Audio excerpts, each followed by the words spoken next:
United Nations, the UN Special Envoy for Yemen gave the warring parties in the Arab world's poorest country revised proposals on Friday for a nationwide ceasefire and the urgent resumption of peace talks. Martin Griffiths urged the internationally recognized government, which is backed by a Saudi-led coalition, and Iranian-backed Houthi Shiite rebels to accept the proposed agreements without delay and to start negotiations to comprehensively end the war.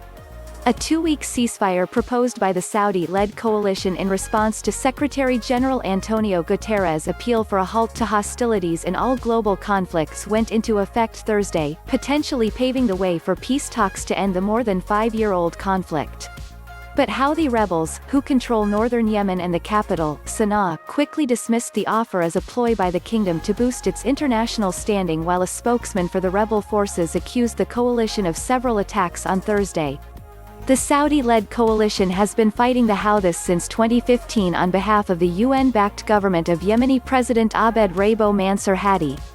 The conflict has killed over 100,000 people and created the world's worst humanitarian crisis, leaving millions suffering from food and medical care shortages and pushing the country to the brink of famine.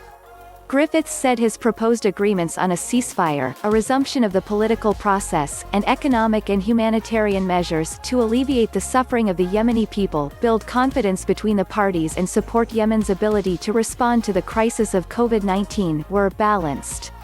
These proposals represent a realistic and comprehensive package to enable Yemen to break from the violence and suffering of the past and take a historic step toward peace, Griffiths said in a statement.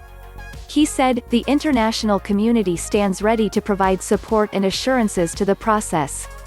The UN Security Council later Friday reiterated their support for Griffiths and repeated their call for an immediate cessation of hostilities and an urgent return to de-escalation. The Council welcomed the announcement of a unilateral ceasefire by the Saudi-led coalition and the Yemeni government's positive response to the ceasefire call, and called on the Houthis to make similar commitments without delay.